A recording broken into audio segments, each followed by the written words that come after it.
My name's Jennifer Barrett, and I'm the Chief Education Officer at Acorns, the investing app. I'm also the founder and the editor-in-chief of a personal finance site called Grow that Acorns publishes. That's at grow.acorns.com. And I am so excited to moderate this panel. This is such an impressive bunch of panelists. I had the great pleasure of meeting a couple of these panelists. I'm going to drag this with me because I move a lot while I talk. I had the great pleasure of meeting a couple of these panelists about a year and a half ago when I was still at CNBC. And I think even at that time, I was so impressed with their poise and professionalism and drive and how much they'd already accomplished.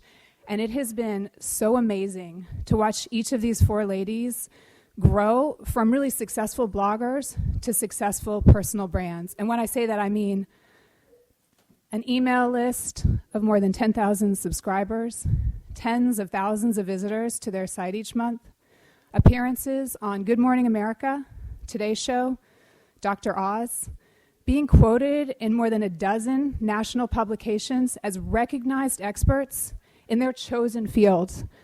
And one of them has a closed Facebook group with more than 4,500 members.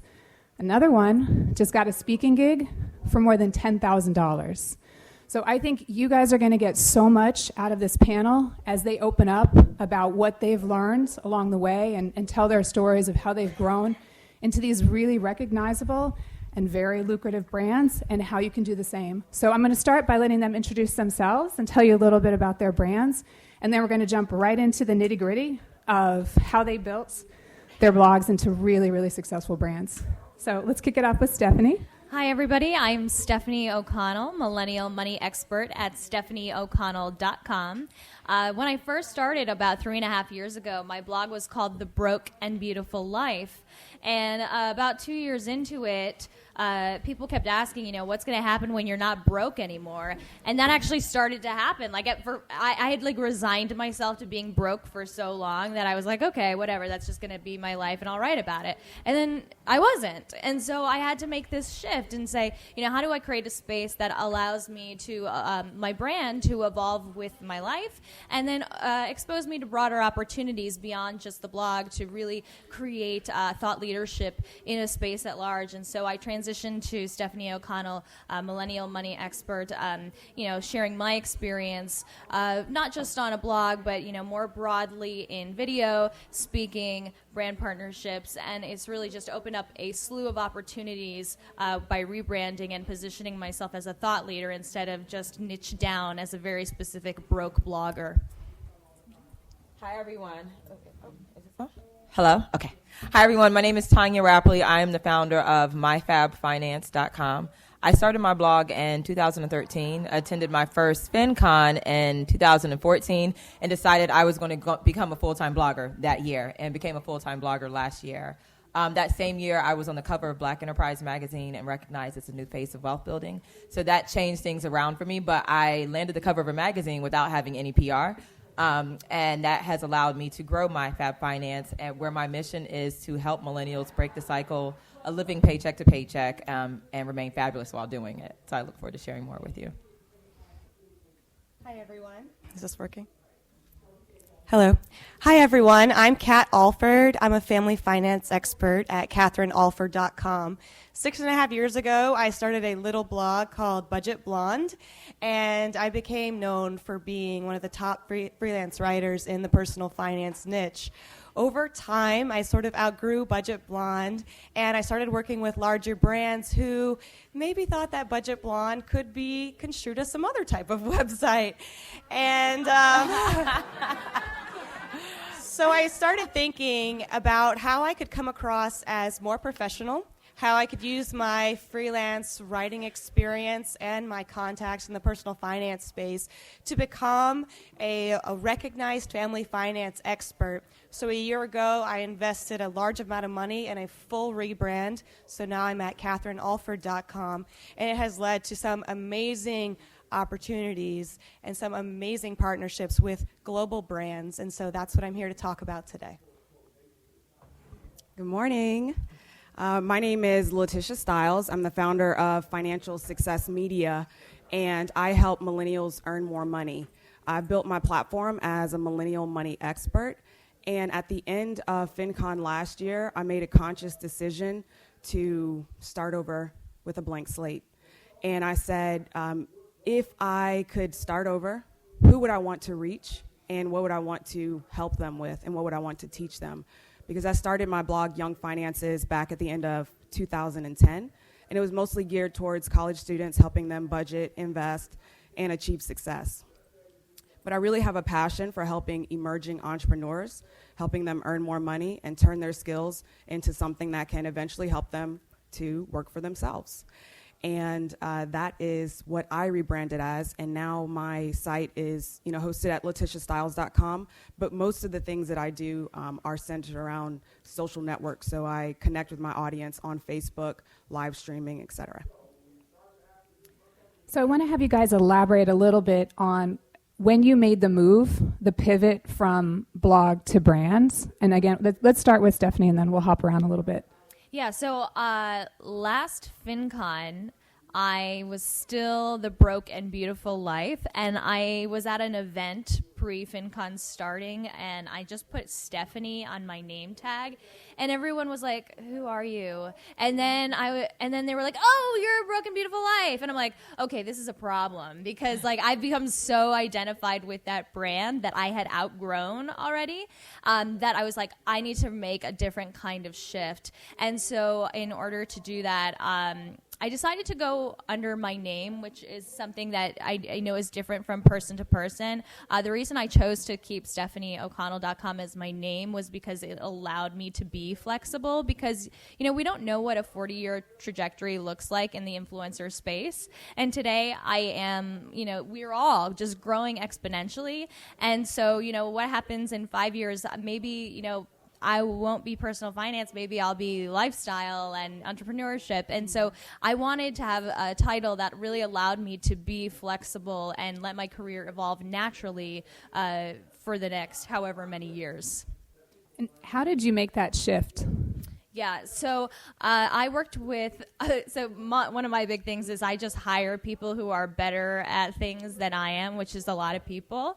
And I had my web designer that I worked very close with, and what I really looked at were sites of people I admired. And another thing I would say in this process is I looked at people in different niches, because I think personal finance can become a bit of an echo chamber. And the idea is to build a brand that's going to have lasting power. So I think you have to be diverse in what you're studying if you want to really create a kind of space that's going to allow you to evolve in whatever way the future brings. So I was looking at, Marie Forleo. I was looking, at my, idols in the finance space, Jean and Farnoosh. And I was just taking little bits and pieces of what I admired about their work and, some of the other experts in other spaces, and saying, okay, how are they shaping their brand? What about their brand is resonating with me and what isn't? And then how am I going to bring my unique perspective to that, and then taking all that information, dumping it on my web designer and tech people, and saying, all right, this is what we're going to do, make it happen. And then kind of going back and forth about, okay, this is the space, and this is the vibe, and this is the brand, until we get it right. And to be honest, Kat went through this too. We had the same designer. We went back and forth quite a bit. So, it pays to get it right. Kat, can you talk a little bit more? Because I know when you repositioned your brand, then you actually had to go back through all your blogs and do a lot of cleaning up to make sure that nothing existed from, that you were able to make that pivot without any confusion. Sure. Well, the problem with having a blog that's 6.5 years old is that I have posts with 200 words that's like, here's my Target haul from today. And when you want to work with companies that have been around for 120 years, they don't care what you bought at Target 6.5 years ago. So I did a full just audit of my site. I had 850 posts. I just deleted 400 of them. Any post that did not fit under my 3 core topics, family, finances, and freedom, they went. Even pictures of my adorable children and updates are like, oh, my twins are 4 months old. they got deleted. So they're not gone forever. They're still in the archives deep inside my WordPress blog. But sometimes you have to go and you have to cut things that don't work. In addition to deleting 400 posts, I went over the top when it came to the redesign. I did not just go and get headshots, which probably many people in this room did. I hired a full hair and makeup team to come to my house at 8 o'clock in the morning. They spent 2 hours on me, which it takes a long time to go from twin mom to ready for a website rebrand. And I also hired a videographer to come. So I did a full headshot photo shoot. I also had a videographer create a video because I noticed a lot of my clients were moving towards video content. So instead of just doing the headshots, I went to the max, and I think it's really paid off. So when you're thinking about a redesign or you're thinking about getting new pictures for your site, think big.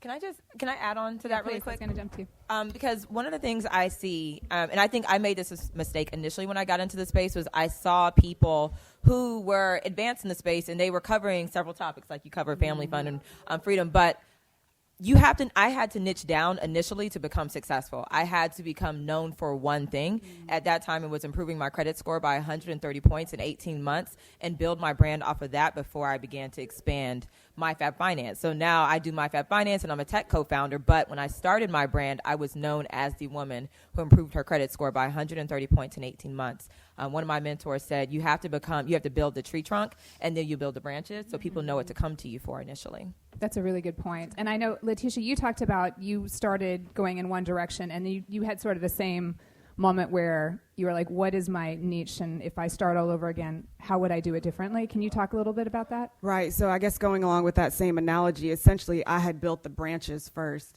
and I needed to go back to the tree trunk. And so that's why I went back to the base of, okay, entrepreneurship, working with emerging entrepreneurs. That's what I want to be known for. And then I had to figure out a way to tie that back into what I had been doing. Because all of the connections that I had in the press, all of the connections that I had, they already knew me as personal finance. And so I had to turn down some pieces that I could have been quoted in, and I had to say, well, this is actually what I do now, and this is who I help, and this is who I work with, in order to take control of my brand and say, this is what I do. Can I expand? One exercise that was really helpful for me, because I think one of the things that happens when you go into this brand transition is there's so many directions to go, and you're like, okay, I don't even know where to begin. It's too overwhelming. So one exercise I really like, and some of you may have heard me talk about this before, is called the Dream Bio exercise. And I write out my bio in my ideal scenario. So it's not like a 1-year plan. It's not a 5-year plan. It's, Stephanie O'Connell is the best-selling author of such and such. She's the host of the TV show such and such. She's been on Ellen, Colbert, blah, blah, blah. Clearly I dream big, right? So I create this dream bio, and then I put it next to my to-do list. And it's a really eye-opening exercise because you'll see where you actually want to go and where you are. And if what's on your to-do list isn't bringing you closer to where you want to go, you got to ruthlessly reprioritize. And that will really help inform how you're going to shape your brand when you're deciding what that next step's going to be. I think that's a common misconception because you sort of want to be all things to all people when you have that skill set. And each of you are a perfect example of how you actually had to narrow your niche in order to really stand out. So that's really important. I want to jump into the kind of tools that you used to get from blog to brand. And I got to look down here because I have to remember who had which tools. But I thought a couple of you mentioned some very specific tools that we have up on the slide. Now. And Tanya, do you want to speak specifically about email? Because I think there were a couple you mentioned that were really helpful that I've actually haven't heard of. Yeah, absolutely. So it goes down in my email. All my business comes from my email. And so I'm really big on email tools and finding out what helps me optimize my time as well as maximize my relationships. So the first one that really was a game changer for me was an app called Rapportive. I don't know if anyone uses Rapportive. It's an extension that you can add to your Gmail inbox. It's Rapportive, I think. Is that up there? Yeah. Okay, Rapportive. So Rapportive, the way it works is if someone emails you, say from your audience or from your email list or just a random person, it uploads their LinkedIn information so you see all of their professional information. So for me, I had one of my readers email me, and they work for Pepsi. And I was like, well, hey, I see you work at Pepsi. Who's coming in and talking to your staff about XYZ? And I actually was able to go and speak at Pepsi as a result. And that's worked so many times for me, just looking to see who's talking to me and where they're at and what else I can connect to them around what they might be initially emailing me about. And then another one is WordStamp. I don't know if anyone uses WordStamp, but it's for, it gives you a professional signature. Because when I looked at my signature I went through my emails from 2 years ago, and I looked at my signature, I was like, oh my God, that was so ugly. And so WordStamp gives you a really professional, nice looking email that just drops in, a signature that drops into the bottom of your email. And then also Mixmax. So someone introduced me to Mixmax maybe about 2 months ago. And so scheduling, you do a lot of scheduling, or you're going back and forth. Mixmax allows you to drop your Google Calendar into the body of your email for someone to select what time they can schedule a call with you. So that just helps me maximize my time. And it has a host of other functions, such as read receipts and everything else. But really maximizing your time, because as you grow, a lot of opportunities will come across your plate, and you can't take advantage of all of them, or you want to make sure that you are doing it efficiently. So, and then I also have an assistant. She's a tool. But I also just want to make sure if my assistant was to quit or get sick, I can still continue to do business as I was. So. That's great. I think we don't have Mixmax up there. I think it's MIX, MAXX. I think 2 X's or 1 X. Either way, you can't go wrong. And Letitia, there were a couple. I'm going to look down here. It was ConvertKit. Can you talk a little about that? And also ClickFunnels? Yeah, marketing tools. Yeah, sure. When I started rebranding, I knew I needed the right tools in order to reach my audience and in order to streamline everything. I think right now I spend about $1,400 per month on the tools that I use to keep my business going, including calendar scheduling, email, as well as some of my favorite tools, including ConvertKit and ClickFunnels. ClickFunnels allows me to host my membership content for my audience, and when anyone purchases or decides to work with me, and I do group training, the group training videos and everything is hosted in there. It also allows me to capture email addresses. I can use it as a pop-up, and there's just a lot of features in there. It's a little bit more of an investment because there's some. I used to create my own landing pages by hand because I'm a technical person, right? I actually have on Tuesday, I call it Tools Day in my private Facebook group, and I help my audience, figure out what tools they need to use. And so I was actually coding my own landing pages, but when I decided to remove the things off of my plate that weren't necessary for me to grow my business, I decided to invest in some better tools, and ClickFunnels was one of them. Kat and Stephanie, I know you less on the technical side, but more if you want to speak more generally about the tools that you've used, and I mean that in the most general sense of what's really helped you make that leap. Sure. I think the biggest thing that helped me make the leap last year, and this still sounds insane to me, but last year I spent $15,000 on coaches and mentors, which is the amount of money I made in my third year of business in total annually. And so it took me a long time to get to that point, so if that number scares you, just know that you will get there. But you have to remember that when you're hiring a coach, you're not just hiring them for their expertise, you're hiring them for their network.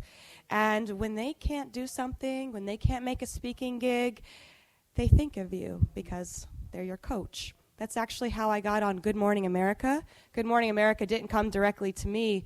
One of the mentors that I worked with last year, they contacted her and said, can you be on Good Morning America tomorrow? And she couldn't. And she said, but my good friend Kat also lives in the New York area, and she's also a family finance expert. And they came to my house the very next day, and I was on Good Morning America just like that. And so to me, it was absolutely worth it. It was a huge investment, but it's one I've made back several fold, and I would recommend it highly. Kat, how do you figure out who the right mentor is and figure out what kind of network they have and what they can do for you? You have to identify the person that you want to be like. And for me, the mentors that I worked with last year, and one of them was an expert in speaking and getting speaking engagements, and he made over $500,000 a year speaking around the country. And so I knew I wanted to work directly with him to see how he worked, how he did his business, how he got started, because I know he started from nothing. The other mentor I worked with was Farnoosh Tarabi, who all of you know very well, and she very randomly dropped a little note in the FinCon Facebook group last year that said, hey, I'm thinking about maybe working with people. I don't know. But hey, if you're interested, let me know. And she didn't do a full email blast. It was just barely in the FinCon Facebook group. And I loved her, and I loved her work, and I admire her a lot. And so I sent her an email, and I ended up working with her for 6 months, and she helped me so much, and we lived close. And I really credit her and her network and her friendship with really helping me with this particular blog rebrand. Stephanie, you want to elaborate on that? Yeah, I also spent a lot of money on mentorship, and I think the point of the headshot and the mentorship and the design and the hiring is this is not the place to hack and be cheap, right? If you want to be on the Today Show, get the clothes you would wear on the Today Show and wear them to FinCon, right? I have not been on the Today. I've been on the Today Show website, but not on the show. Okay. This is my jacket, and I have a little bright pink dress, and I said that's my Today Show dress, and I dress like I want to wear where I want to be, and I designed my website how I want people to perceive me because it is the instant first impression, and it is the simplest way to uplevel your business immediately. Headshot, website design, wardrobe. I know it sounds superficial, but it really works. Yeah, to add to that, you wouldn't go to a job interview and just throw a crumpled up resume on the table and say, hire me. Your website is your resume for every brand partnership that's in your future, and it needs to look over the top phenomenal no matter what. And I just want to add, on the other side of that, I've been a financial journalist for over 15 years, and I can tell you that when you are looking for an expert to book or to talk to, we have our own network of experts, and we look for people who are certified and have a lot of expertise. But having a professional website and looking camera ready and looking professional and having those clips up there and having the as seen in Forbes actually makes a substantial difference. It sets you apart from the rest. Even when I look for a financial advisor, you're looking for someone who wants to build their brand. You're looking to work with someone who understands that. They'll be ready to go on TV. They'll be good on TV. They'll be giving you good quotes because they've sort of prepared themselves. And those are subtle cues that you can use to say, I'm ready to do press. I'm good. I'm dependable. And I think all of you guys really nailed that. Thank you. So I want to shift a little bit here and talk about how you've raised your profile, and this kind of segues nicely into how you guys have gotten your press. Why don't we start on that end? And I know you're in a slightly different position now because you've pivoted. Do you want to talk a little bit both about the Facebook group a little bit and how they found you and how you raised your profile there among entrepreneurs when you decided to make that shift? Right. So, like I said, when I consciously decided to shift, my previous audience was college students, recent college grads, and young professionals who wanted to learn how to budget, manage their credit and things like that. So instead of trying to drag that audience along, I decided to cultivate essentially a new audience. I did that using Periscopes. I did that using Facebook ads. And I created a challenge that brought in about 300 people into a Facebook group in the span of 1 month. From there, I used Facebook ads to continue to grow the group and cultivate that audience of entrepreneurs that are looking to either earn extra money on the side or they already have their own business. And that was a big piece of me making the shift.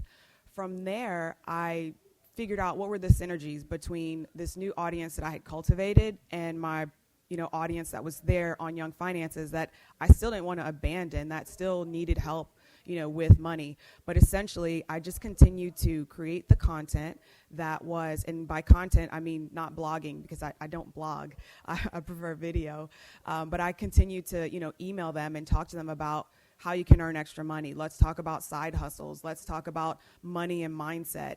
And eventually, previously I was emailing the two separate segments. Eventually, I began to email them at the same time because now the audience is all in line with money, mindset, and entrepreneurship.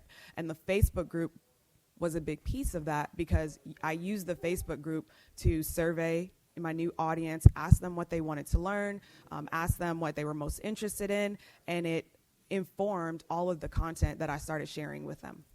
I think that's a really good point. I want to jump back to Periscope because when we talked about this earlier, I think everyone's probably familiar with Facebook ads, but how did you use Periscope specifically?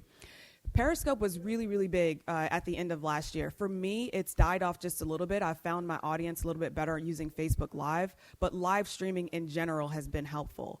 It's because when you get onto a live stream, you can immediately set yourself up as the expert. I mean, all eyes are on you. So as soon as you start talking about your topic, as long as you're knowledgeable, you're well-spoken about it, and you can give them essentially those 3 tips, which is what I always fall back on. Your audience is always coming to you and asking you for more information. And so live streaming has been really, really helpful for me to have that engagement and have that conversation with my audience, as well as deliver the content that I was looking to offer in order to build my brand in entrepreneurship. I think that's a really good point, too, on video. Facebook right now favors video. It's a really good way to get a boost in terms of your exposure. And video does give you that sort of immediacy, and you're able to sort of set the tone and be the expert and have that interaction. I'm just going to come back along this way. Kat, can you talk a little bit about how you got press? And specifically, you've worked with a lot of publications. Can you talk a little about how you made inroads there? Right. So I definitely started my work as a freelance writer, and I was extremely persistent and aggressive when it came to finding freelance writing jobs. My very first FinCon, I came extremely ready. There wasn't a free second of my day. I went and talked to every single booth, every single person. This was before they had the freelance marketplace. I would go and talk to someone and look at their badge, and I would say, okay, this person works for this website. I'd speak to them about freelance writing. Then I would run and go sit down in a corner, and I would write down every single thing that we talked about, including their children's names, what they did in their spare time. And then when I followed up in an email, I would say, it was great talking to you at FinCon. Thank you so much for considering me for this new publication that you're working on. By the way, how's Jimmy? Did you make it back in time for his soccer game? And I would do that over and over and over and over again. And all of my friends were like, Kat, we barely saw you. All we saw was you hiding in the corner, scribbling in a notebook. But you see, it worked for me because the next year is when I won Best Freelancer in Personal Finance. And I started writing literally for $10 a post. The first blog post someone ever paid me for was literally called How to Pop a Pimple. I swear to God, it was for a budget beauty website, and I was like, I like budgets, and I was so excited for that $10. It still lives on the internet, guys. But 4 years later, obviously my rates have increased, and my topics have improved from that. But I now have written for the Huffington Post, U.S. News and World Report, Business Insider. I mean, every big name that you can think of when it comes to digital publications I've written for. But it all started with the beginning and the hustle and starting with those low posts and just continuing to replace $20 posts with $50 posts and on and on and on. Now I don't have to work that hard anymore. A lot of the people come to me now. But if you're interested in making money and having your names in the big publications and building your reputation and brand in that way, you have to really work hard in the beginning to get to that point. Yeah. And we're gonna get back to the rates too, and how specifically how Kat and all of these guys have raised their rates and what that means for the space in general. But I just want to continue down this line a little bit. And Tanya, do you want to talk? I'm interested in the challenge that you created and how that went, and then just generally how you got press. Yeah, I do want to. I'll start with the press piece because for me, Instagram has been so pivotal. Social media in general, but my Instagram, I have about 37,000 on the MyFab Finance account, and right now I have a web series with Centric. They found me on Instagram. Centric is like the leading platform for African American women, so I have a web series with them. They found me on Instagram. Another organization reached out to me about a 3-city national tour to speak on their tour. They found me on Twitter, and that was just a month ago. So people are still using Twitter. And then actually, I did a deal. I just filmed a commercial with Toyota. Toyota found me on Instagram. So I think that a lot of people negate the power of social media, or they aren't sure how to use social media to heighten their brand, but it is very important. I've earned thousands and thousands of dollars just from having a social media presence, just from using hashtags and showing up consistently. I think that people start on social media and they're like, well, I post like 10 pictures and I got 20 likes and so on. So they become discouraged, but consistency is a thing. And that's the thing with even blogging. I think maybe like 80% of bloggers don't make it out the first year. And it's even worse for social media accounts. You can go to all these zombie accounts. So it's really important to show up and be consistent so that when the brands go to your profile, they're like, this is what she does day in and day out. And we feel very comfortable having her represent us and talking about this on our platform. And so moving into Banish the Balance Challenge, for me, Banish the Balance was about connection. And so I used my platform that I already had to launch a challenge. I think in 4 weeks, we brought in 4,000 women who wanted to pay off their debt significantly. So now we have about 4,500 participants. They paid off $230,000 worth of debt since we started the challenge in May. So it's a great challenge, but I mean, that was also just leveraging social media. And if you can sit in on a few social media workshops, I think people are just like, I don't know what to do. I don't know how to read my metrics, or I don't know how to identify, if this post is reaching or if I should invest money in ads or whatever it may be. That might be one of the most valuable things you do at FinCon is attend workshops on social media and heightening your profile, because that's the easiest way to connect with a lot of decision makers in the space and get them to notice you. How did you, and I'm going to get to you in just one sec, how did you decide on Instagram and Twitter as the accounts to focus on? I think we've all talked about this, that you need to sort of pick one, at least, that you're going to focus on and be consistent. It's hard to do. I mean, there are 5, 6 platforms right now. No, I agree, because I definitely tried to do Pinterest and I was like, no, this does not work for me. My people are not, like, my people might be there, but it doesn't work for me, and I don't necessarily enjoy Pinterest strategy. So I decided on Instagram because I noticed that's where my traction was, and that is what was growing most aggressively for me. And I was able to figure out how to implement that strategy myself. I didn't have to bring someone in to do it. And then Twitter, I just like talking a lot. So Twitter just kind of served that, that talkative spirit in me. And it's been great, but you have to work to your strengths. And if you don't like talking a lot, then Twitter's probably not going to be for you. If you don't like taking pictures, Instagram might not be for you. So you just have to work to your strengths and figure out which platform. I don't like Periscope. Like, I deleted it from my phone. I don't do Snapchat. I might do an Instagram story once a week. So, it just depends on what you enjoy doing. And that's the beautiful thing about building a business, is you can begin to do what you want to do. Exactly. Well put. Steph, you want to talk about, I know you've done a lot of TV, so I think that's something we haven't talked a whole lot about. Yeah, I think working to your strengths is a great point. And honestly, social media is not my strength. If you all want to follow me, Stephanie O'Connell, please do. But my strength is meeting people in person. And that has probably been the most pivotal part of me getting on TV as much as possible. That and the fact that I live in New York City, to be honest, what Kat said about getting the call an hour before you need to get down there, that happens all the time. I've had that happen, and then they cancel it, and then the next, I drink because I'm upset, and then the next day they're like, can you come in? And I'm like, oh, hangover. But that's the reality. And so if you're not in New York, what I suggest is getting to events like this, getting out and meeting people, and then getting out and meeting the people who are on TV and becoming useful and of service to them. So one thing that I did, one of the best strategies I ever implemented was when I was a columnist at U.S. News and World Report, I would use my column as leverage to build relationships with people I wanted to know. So I would do, how to build your brand on a budget. And I would reach out to a branding expert I wanted to meet, and I would say, would you like to contribute a quote to this story? Because that amplifies their brand. I'm not asking them for something. I'm offering them something. And then they give me a quote.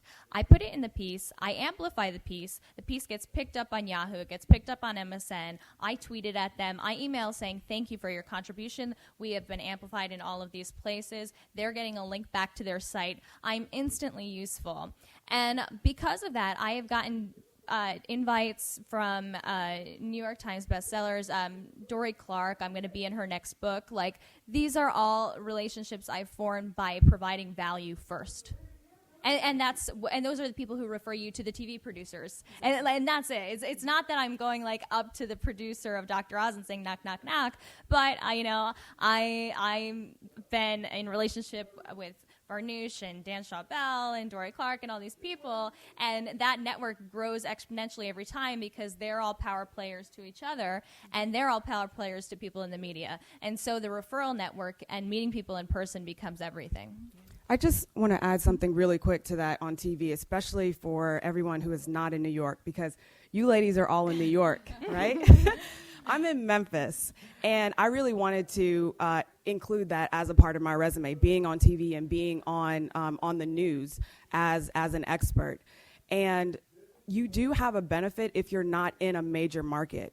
The benefit is that the area is smaller, and you have that opportunity. You can make a connection. I was on WREG TV, which is a CBS affiliate, because I was one of the only people in Memphis that said, hey, I'm a millennial money expert, right? So I have the opportunity where there's a friend of mine who she's still trying to get on in Atlanta. Atlanta is a much bigger market. So don't feel like, you know, you have to be in New York. Obviously, you have to be in New York for the Today Show or the Dr. Oz show, but you can build your speaking reel and build your reel of TV appearances even if you're not in a major market. And if you're good, they'll fly you out to New York. I was so just you going to can say be that. on the show. I was going to say you don't have to be in New York. Either they fly you out or they can plug you in. schedule. Yeah, they will work around you. Let's talk a little bit about the revenue side of all of this. And I want to start with you, Letitia, on how you first set your rates and then how, at what point you realized you could raise them and what that process was like. Yeah, so I guess there's two sides to the rates, right? There's what I charge for working with brands and like freelance writing, and then there's, you know, what I charge for clients. So this is kind of all going to be in together. I started out not really knowing what to charge. And so I just thought, okay, if I were paying myself, what would I want to pay? And that is not what you want to do. because I honestly didn't know what to charge. And so I got with a mentor who helped me figure out what my rates should be, in particular for charging clients. You know, I talked to her and told her what those are, and she said, oh, you need to double those right away. And it was kind of nerve-wracking for me, but I did. And, you know, working with brands, it's actually been beneficial to have relationships with other influencers. And, you know, we sort of help each other and talk like, hey, you know, what are those rates like in general? What did you get? Or sometimes you can get even really specific. And it's really helpful because, you know, we kind of come at it on a united front.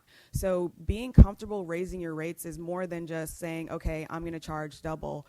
It is understanding what the market will bear, understanding what your value is, and being willing to say, I'm going to stand firm on this. I recently had an influencer deal that fell through because they came to me and they said, well, you're 3 times higher than any other influencer that we've contacted. And I said, well, I know, you know, what value I'm providing. And, you know, I said, hey, you know, you're going to get this, this, this, and this. I know there's a lot of value there. And I'm totally okay with a deal not going through if my rates are not hit, because those are my rates and that's the value that I offer. So it's important to understand your value and stick to that, because it makes it better for all of us when we can come at it with a united front. I think that's a very important point. You don't want to discount your own value, but also when you lower your rates, you make it harder for everyone else in this space. So the fact that you guys are getting together and talking more about what the rates are and what you can charge and coming at it from a united front helps everybody. Yep. And I'm sorry. I just want to add, ask people in your market or your niche, like, what are you charging for this? If the first person doesn't respond to your email, then email someone else and email someone else. And it might be best to just get a few different rates so well, I can work within this range. Because if anybody asks me about rates, I'm like, girl, don't do that article for $25. Like, don't do it. People are getting paid $500 per article. Don't do it. And it's just really important because you just don't know what you can get. And actually, Erin up here from Broke Millennials, she had this post, she's like, you don't get what you don't ask for. Right. And that's really important. Recently, I had a client and they wanted me to do something on Monday. Like, they told me Wednesday they wanted me to do something on Monday, and I was like, no, you have to double that rate, because I have to figure out how, I have to get back to New York and make sure that I'm ready. And so become comfortable, and as you build more experience, you feel comfortable pushing back and demanding what you are owed, I guess. I'm going to be a little candid about something too, having been many times on the other side of this and worked for major publications, smaller publications where we have a lot of contributors. There's a scale. So there's a scale that we can pay.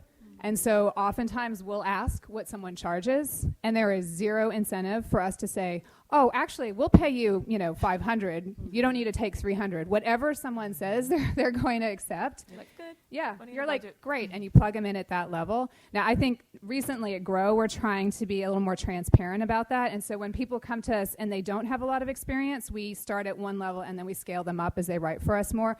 But that's unusual, and the only reason I do that is because I built some really strong relationships over the years, but especially like at a CNBC and like Newsweek, any of these major publications, they will literally, whatever you say, wherever it is on their spectrum, they will say, okay, that's it, and they will not tell you that they actually pay more. You will not find that out unless you talk to other freelancers.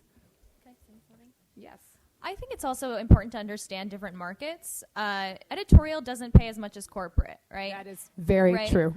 Nonprofit's not going to pay as much as Toyota, right? So it's not. It is about what you're worth, but it's also about what the market bears. So be realistic. Like, you can go to a blogger who has 5 writers on their site and say, well, my rate is $500 an article. That's not going to magically make that person have $500 to pay you. Yeah. So what you need to do is when it's time for you to up-level your rates, up-level the markets in which you're searching for work. So, if you are just starting out, maybe you are writing for other bloggers for $50 or $100. Then you move into startup land. Then you move into corporate and so on and so forth. And I think you can sort of build a mix. What a lot of freelancers do is they take corporate jobs that will subsidize the editorial writing that they do, because editorial will give you credibility and it will give you a different audience and it will give you clips, whereas corporate pays the bills. Yeah, often. I mean, I make nothing when I go on television, but that's my brand equity. I mean, that's why I can speak, because I've been on, those shows. So, it's, the idea of like doing the one corporate gig to subsidize the 10 half days I've spent in a television studio, it's totally worth it. So you have to find that balance. I would also say diversify what you're capable of and package different things together. So like I said, I've been mostly known for freelance writing, but after hearing so many clients wanted video, I went out in January of last year and went and bought tripod, camera, lighting equipment, watched 8,000 YouTube videos on how to do iMovie, and it was so much fun to learn a different medium. Videos pay 3 times as much as writing, and so for my highest paying client right now, I do 2 videos and 4 posts for them every month. And so not a lot of people are doing videos, so maybe consider doing video. I just signed a 5-figure spokesperson deal for 2 blog posts and a 3-day radio tour. So maybe you should pitch radio producers and say, I have experience on the radio. So it's not even about the price of one thing, but having a little bit of diversity in what you can do and say, I can package this and I have 10,000 Twitter followers and I'll amplify it for you. So think about yourself as a package, which gets you more money. Yeah. Tanya, do you want to talk, because I think you have an unusual revenue stream around event planning. Can you talk a little more about that? So my first FinCon off of social media, I mentioned I was coming to FinCon, and someone was like, well, hey, we want to do a dinner. Can we pay you and fly you out and pay for your conference registration to host a dinner? I was like, sure, we can do that.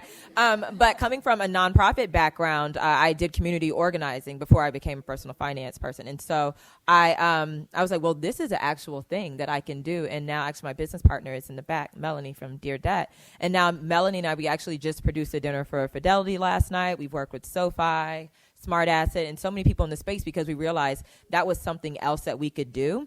And I want to point out that spokesperson work and these opportunities aren't happening every single week, and you need to find ways to fill in those gaps. And so by creating multiple revenue streams, and for us it was event planning, helps us fill in those gaps so that we're not necessarily hungry for work, but when we were able to pay the bills in between the work, because sometimes you might get one spokesperson gig every 3 to 6 months, or you might get exclusivity where like I can't work with any other car companies and I'm locked in unless Toyota wants to do something else with me.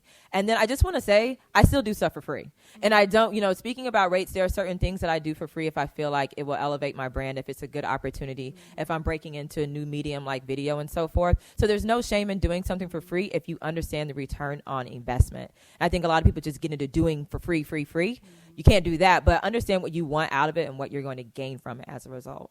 Yeah, being strategic about your brand is important. So I think what Stephanie said about creating that bio, and then you'll know what free things will fall into that'll keep you on the path to where you want to go. Yeah.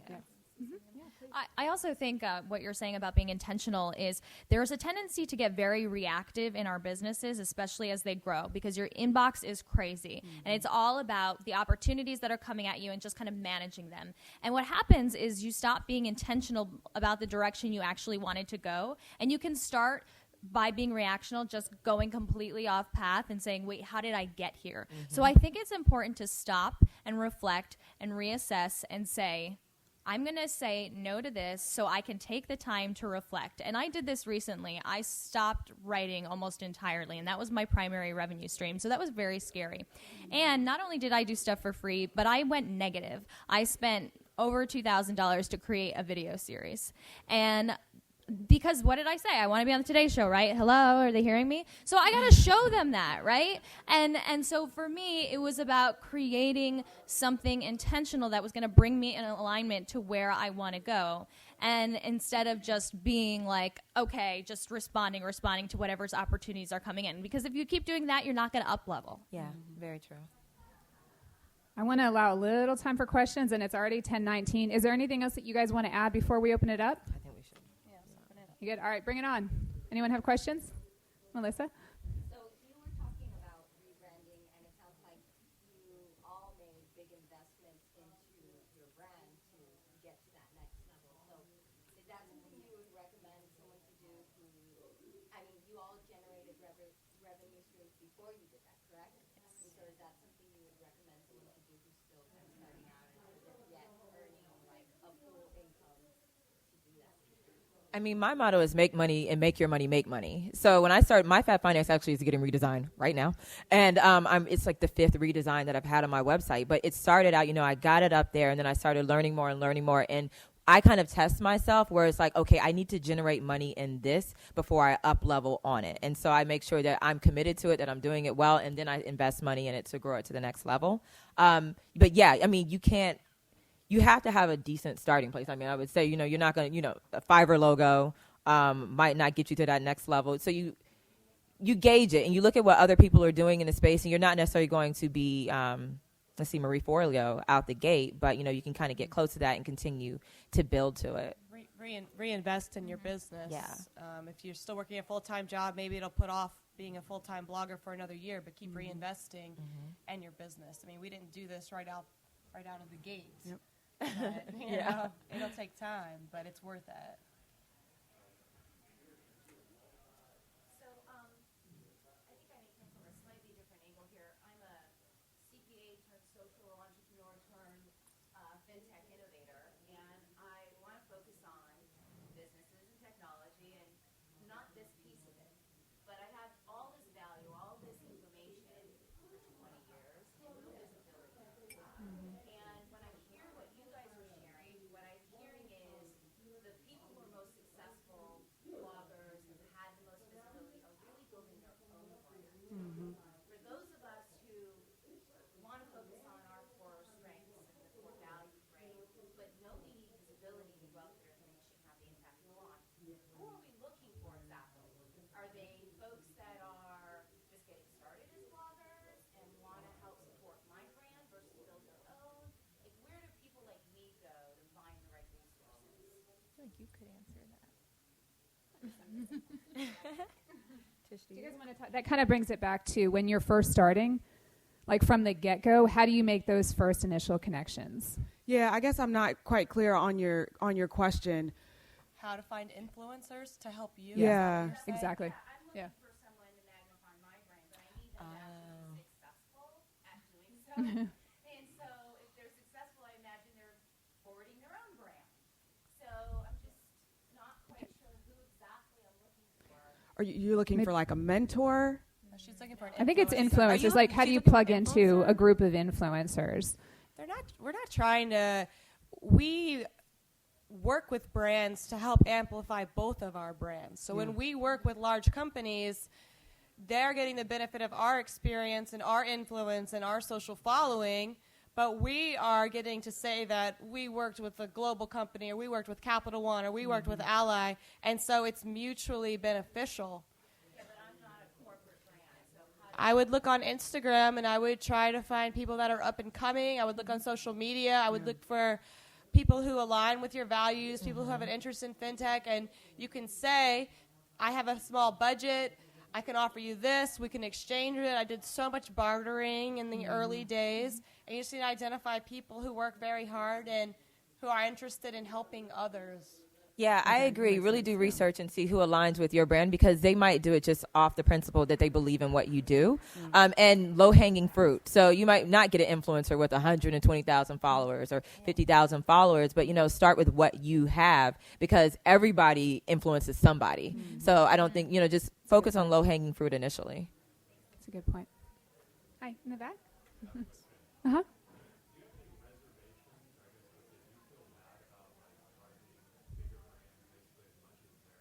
Absolutely not. No. I've seen a financial company take out a Super Bowl ad and then refuse to pay for an influencer Right. campaign. That, to me, is not acceptable. Doesn't add up. So my rates are not going to change just because they don't see the value. When they see the value, they can call me. We're And their worth it, budgets Harry. are Worth it. enormous. Yes. I didn't hear. Yeah, why not? I think you have to focus on well, you focus on the value you can bring first, right? And like I said, as far as the actual dollar number, talk to other influencers. But if you're providing video over blog, for example, that's going to command a higher rate. If you're going to distribute and say I'm going to amplify and I'm going to do the the Twitter posting or I'm going to bring together all of these other bloggers that are also going to help out. It depends on what value you bring. And you have to be able to quantify that value. You have to understand what it's worth to them. And honestly, that really just comes from kind of testing it out and talking with other influencers who have worked with brands in the past. I think most big brands recognize the value now of bloggers who have strong communities and can amplify your brand, because they don't just, it's not just about amplification, it's about credibility, and it's about connecting with a specific audience. And millennials are, just having been on the other side and worked for a lot of these major brands, they all want to connect with millennials. So this is actually a huge opportunity, if you're in that space, to be a means for connecting it and adding a personal face. And find your niche down. I've gone all the way down into millennials who are introverted because I'm an introvert. And you've got to find your niche because that does help when brands approach We all you. have to work together because people are not going to take bloggers seriously unless we all work together and we all ask for the rates that we deserve. We're running real businesses. They're one-person businesses, but they're real, legitimate businesses, and we should be paid for that. Yeah, and you bring a lot of value. Yes. It's quantifiable value. Indeed. I've seen the numbers, and it really is quantifiable. This is the reason why they're able to command these types of prices, and why Fidelity is coming and saying, can you host a dinner and we'll fly you out and we'll pay you. And it's huge. Jason, you had a question? Does your work as brand representatives ever come into conflict or perceived conflict with your role as freelance contributors? Especially if you have to write about either the brands themselves or their competitors? I don't really write much anymore. Yeah. But I didn't really have an issue. I'm afraid I can't super speak to that. I would just say you have to assess each brand individually, and you have to, obviously, you can't take every single job that comes. And if they say, well, if you work with us, you can't write for anyone else, then the price goes way up if they want some sort of exclusivity. And I'm like, well, if you want that exclusivity, I'm going to have to leave 3 of my clients, and so now my price is this. And maybe it won't work out. Maybe you have to walk away, but it's more of a individual basis, I would say. Yeah. The other thing is that it's a long game, so you can turn down brands that don't fit your brand all the time. And I know you guys have done that. And brands have turned down me because I worked with a competitor like 2 years before and had like one link in a blog post. So it happens the other way around. They do their too. research. Yeah, and think about that when you're taking new opportunities, because brands do their research. Somebody down the road you might miss out on. They do background checks. They do.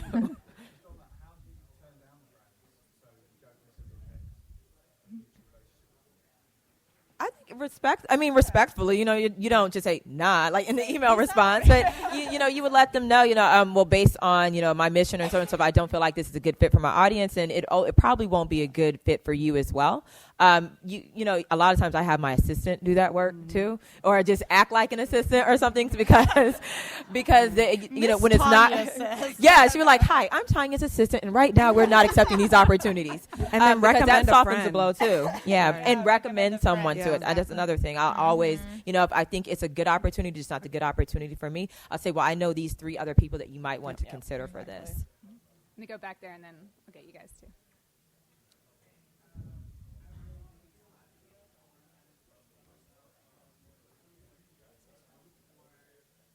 Speak up just a little bit, yeah.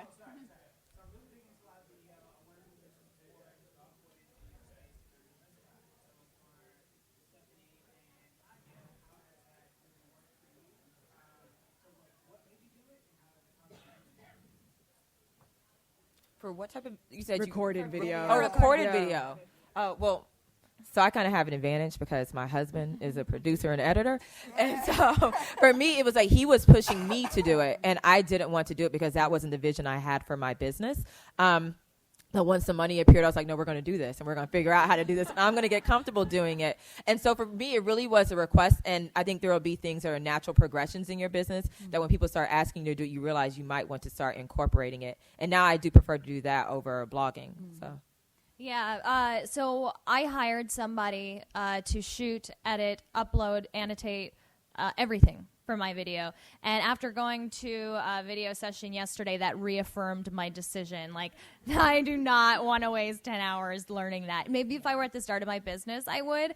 But at this point, like, I reinvest about 30 to 40% of my revenue back into my business. And so, you know, if I do a big campaign, then, yeah, I can afford to pay somebody a couple $1,000s to do that. And it's worth it. And I do also want to add to that. People have approached me about, you know, how do I get my own series or so and so and so. And I think it is important to continue to build your base because similar to how the record industry or the music industry became where they wanted to go to artists who had audiences, a lot of brands aren't necessarily interested in building an audience for you. They want you to have an audience. So continue to focus on building your audience and they'll start to come to you because you have that audience.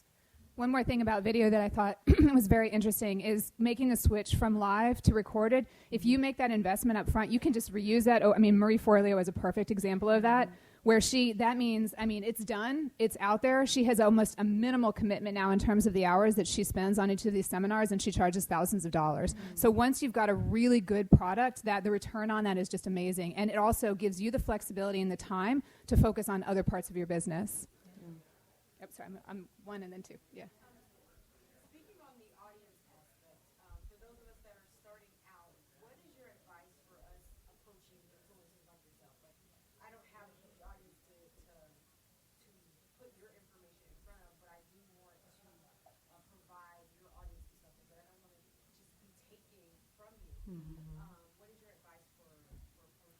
I've always been taught that before you ask for something, you need to be able to consider somebody a friend. And I think that influencers are very approachable, and we all started with just our moms reading our blog, too. And so once you comment a lot, email a lot, then once you know the influencer is going to recognize your name in their email box, and in the sea of it, they're going to pay attention to you. I wouldn't just, I know I do, I'm sure they do too, get emails all the time. Hi, I'm a big fan. I have a free article for you. You want to post it on your site tomorrow? And it's just like, I don't have time for that. But if you've been commenting, reading, you've been retweeting me, you're like, oh my God, your kids are so cute, that really works for me. You know, and it's a few months. It might not be instant. You take the time to build a relationship, and we're friends. Come on over. I would add to that in that the people who have retweeted and comment frequently, that really helps. And then I need to see you in person. I can't respond to your email. I'm sorry. Like, it's too overwhelming for me. And then maybe that's my failure. Like, I don't have a good enough system. But if you come talk to me here, I'll talk to you forever, right? And then I'm much more likely to move forward with the relationship. And then the other important thing to do, I was talking before about adding value to people, like, and how I use my U.S. News and World Report column. Granted, not everybody has that leverage, right? But you have more leverage than you think. So you need to make a list of everything that you have to offer. And the way you get to know where your offerings fit with people's needs is by building those relationships, like Kat was saying, and reading people's blogs. So I lived in New York, and I was an actress. So if people came to New York, I would offer them free backstage tours of Broadway shows. Like, that is a huge value add, and it doesn't matter who you are, even if you're like super, super duper influencer, because that's a completely different niche and something that they don't have access to. So don't only limit yourself to the business value add. Think of the personal too. Go ahead. I was going to say, have good stuff. So, Tila, you know, I just shared your group on my Instagram feed recently because you have really good stuff. And you also, I blog about credit, budgeting, and debt. I don't touch investing. So also look at people where they don't have, are holes or gaps in what the content is that they provide and how you can fulfill that for them. But when you reach out to them, make sure your stuff is of high quality, because Tila, your stuff is amazing. So. One of the best questions I've learned is, what are you working on right now? And so, because you may not know what you can offer, but you may have something amazing to offer, and you have no idea that they're actually working on something right now, and you're like, oh, I know someone that can help you with that. That's how you make that connection, and that's how you get in front of their audience or work with them or whatnot. Exactly. But specifically, what are you working on right now? Because how can I help you, or let me know if there's anything I can do to help? It's so general, and no one really knows. I'm actually going to say, but running a site, it's not helpful to me if someone says, what are you working on right now? Because I got 100 things that I'm working. No, I mean, it depends on who you're approaching, but it is really helpful when someone takes the time, and I'm sure this is true for you guys too, to comb through your site and to look at what's already up there and to look for gaps, and then say, hey, I noticed you don't have a whole lot in this area. This is my background. How can I help you? Is there an opportunity for me to support you in some way here? And that is immediate. That's they know my site, they know my brand, they know my needs, they can fill a gap, done. Yeah. And if you disagree with someone, I know Sam from Financial Samurai, a hugely successful blog. He's a real estate investor, and he just published a post that was very successful for someone who has sworn off investing and ever buying a house at all. And so he posted a total contrary view to his. And so sometimes you can email someone and said, I noticed that you said you're never going to use credit cards for the rest of your life. I would like to write a post on why credit cards have helped me so much and helped me buy my house. So sometimes you can offer what's missing by offering a contrary opinion. But we're at 10:30, so I know we're a little bit over, but we got a lot of questions, so we'll keep going here for a little while.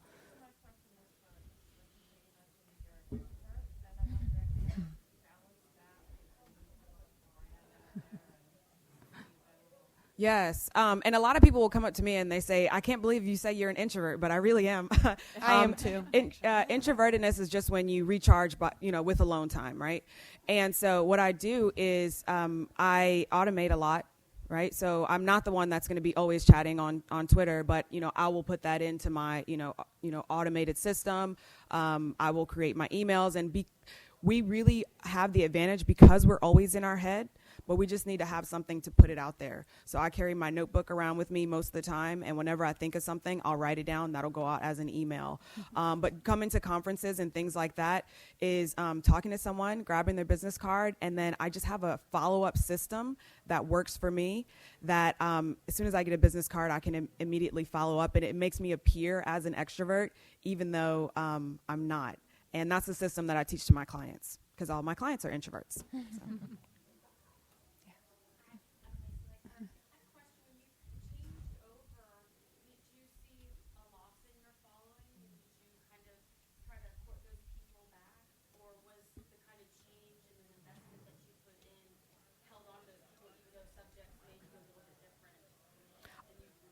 Yeah, I actually just switched my Instagram name and my Twitter handle into my new, so I changed it from @YoungFinances to @LetitiaStylesTV, and just have the new content going out there. The email list, like I was saying before, I had segmented, and I was speaking to the Young Finances audience versus the new audience. But I didn't see a loss in numbers, with the exception of the few people who unsubscribed because I was talking about a new topic. Yeah, it's all just changing the name, not changing. It's not a new account, right? Yeah. So if you type in thebrokenbeautifullife.com, you're just going to be redirected to stephanieoconnell.com. So everyone who's still searching that is still coming to my site.